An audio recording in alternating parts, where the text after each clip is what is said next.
আসসালামু আলাইকুম। আলহামদুলিল্লাহ, আজকে আমার যে কোয়েল পাখিগুলো আছে এগুলো প্রায় ৬৯ দিন বয়স। তো আলহামদুলিল্লাহ আজকে আমি যে একটা জিনিস দেখলাম যে আমার প্রায় ১৯টা পাখির মধ্যে আজকে ১৮টা করে ডিম পারছে। তো ১৯টা পাখির মধ্যে একটা পাখি হলো পুরুষ পাখি আর ১৮টা পাখি হলো মহিলা পাখি। তো ১৮টা পাখির মধ্যে পুরো সবগুলো ১৮টা পাখি এখন ডিম পারতেছে। তো আমি বলতে পারি যে আমার খামারে এখন প্রায় ৯৫% ডিম দিচ্ছে। তো আলহামদুলিল্লাহ এটার জন্য আল্লাহর কাছে লাখ লাখ শুক্রিয়া, কারণ এত পার্সেন্ট ডিম আসবে আমি কখনো ভাবতে পারিনি।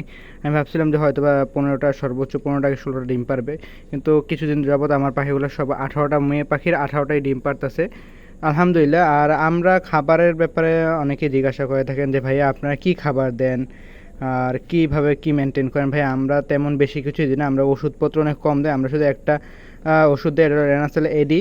আর হচ্ছে ডিম এখন হচ্ছে আমরা খাবার যেটা দেই, এটা হচ্ছে আপনার লেয়ার ওয়ান যেই খাবারটা আছে ওইটা দিই। লেয়ার ওয়ানের খাবারে হচ্ছে কি আপনার যে ভুট্টার দানাগুলো থাকে এগুলো অনেক বড় থাকে। তো সেই জন্য আমরা কী করি, ভুট্টার দানাগুলো আলাদা করে চালনিটা চেলে আলাদা করে তারপর ভালো করে গুঁড়ো করে তারপর ওই খাবারটার সাথে মিক্স করে দেই, যাতে করে খাবারটা নষ্ট না করে। কারণ ভুট্টার বড় বড় দানাগুলো পাখিগুলো খেতে চায় না, আর এগুলো হচ্ছে নষ্ট করে, অনেক খাবার নষ্ট করে। ভুট্টার বড় বড় দানাগুলো বেছে বেছে পাখিগুলো ফালাই দেয় নিচে।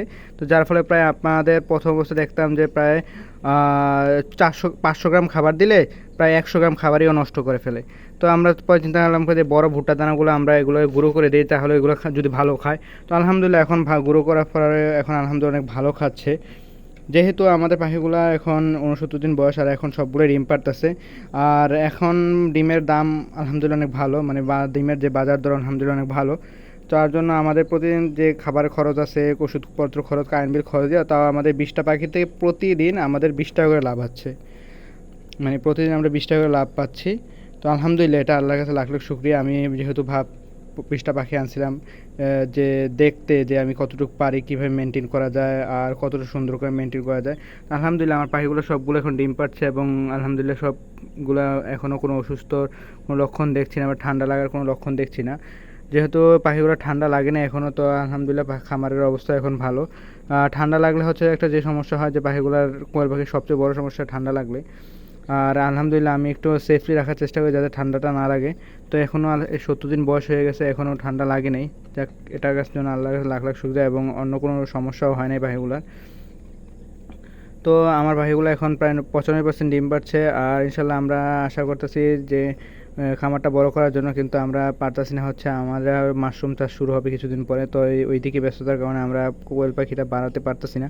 তো ইনশাল্লাহ চেষ্টা থাকবে যে কোয়েল পাখিটা যখন হয়ে যাবে, খামারটা যখন মাশরুমের চাষ যখন হয়ে যাবে, তখন হচ্ছে আমরা কোয়েল পাখির খামারটার দিকে আগাবো আস্তে আস্তে। তো আমাদের জন্য দোয়া করবেন। আসসালামু আলাইকুম।